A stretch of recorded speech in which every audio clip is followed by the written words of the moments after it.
बिहार में इस साल के अंत तक होने वाले विधानसभा चुनाव को लेकर सियासी हलचल चरम पर है।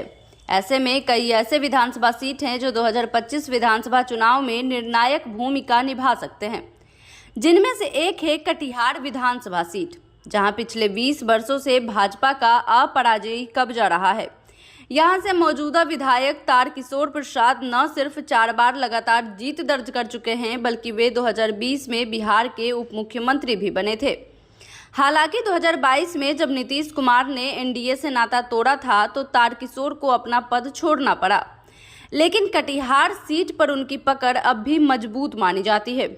कटिहार विधानसभा सीट की राजनीतिक यात्रा बेहद दिलचस्प और उतार चढ़ाव से भरी है। 1957 में आज़ादी के बाद पहली बार जब यहाँ चुनाव हुआ तो 2 विधायक चुने गए, एक अनुसूचित जाति से और एक सामान्य वर्ग से, और दोनों ही कांग्रेस के उम्मीदवार थे। इसके बाद 1962 में यह सीट सामान्य हो गई और कांग्रेस के ही सुखदेव सिन्हा ने फिर से जीत दर्ज की। लेकिन इसके बाद कटिहार की राजनीति अस्थिरता के दौर में चली गई। 1967 से 1977 तक के 4 चुनावों में 4 अलग अलग पार्टियों को जीत मिली, जो दिखाता है कि मतदाता किसी भी पार्टी को स्थायी समर्थन नहीं दे रहा था। इस दौरान जनसंघ, लोकतांत्रिक कांग्रेस, कम्युनिस्ट पार्टी और जनता पार्टी ने बारी बारी से जीत का स्वाद चखा। 1980 और 1985 में कांग्रेस की वापसी हुई और सीट एक बार फिर उसके खाते में चली गई। हालांकि 1990 का चुनाव बड़ा बदलाव लेकर आया, जब जनता दल के राम प्रकाश महतो ने भारी मतों से जीत दर्ज की और कटिहार की राजनीति में एक नई धुरी तैयार की। इसके बाद 1995 में भाजपा के दिग्गज नेता जगबंधु अधिकारी ने पहली बार इस सीट पर पार्टी का खाता खोला, लेकिन यह पकड़ ज्यादा दिनों तक नहीं टिक सकी। 2000 और 2005 फरवरी में राम प्रकाश महतो ने दोबारा अपनी वापसी की और दिखाया कि जनता दल और फिर राष्ट्रीय जनता दल का असर अब भी बरकरार है।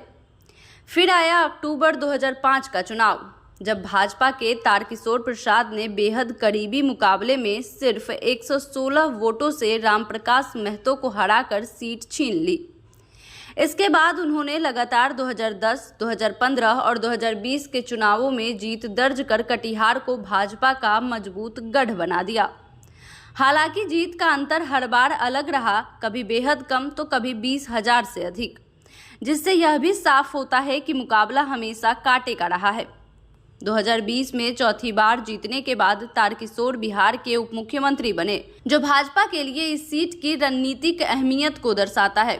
लेकिन राजनीतिक हालात अब तेजी से बदल रहे हैं। एक ओर जहां महागठबंधन की कोशिशें तेज हो रही हैं, तो वहीं भाजपा को अपनी पकड़ बनाए रखने के लिए जन समर्थन की नब्ज को और गहराई से टटोलना होगा। कटिहार जिले में कुल 7 विधानसभा सीटें हैं और यह सीमांचल क्षेत्र का अहम हिस्सा है, जहां सामाजिक और जातिगत समीकरण गहराई से असर डालते हैं।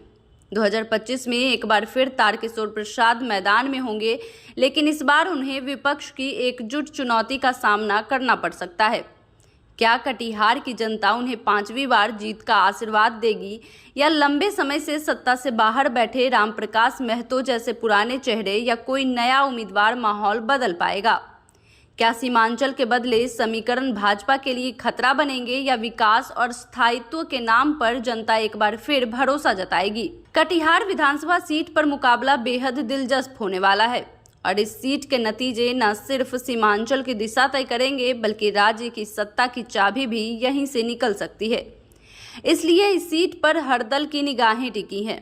यह देखना बेहद अहम होगा कि 2025 में कटिहार इतिहास दोहराता है या नया अध्याय लिखता है।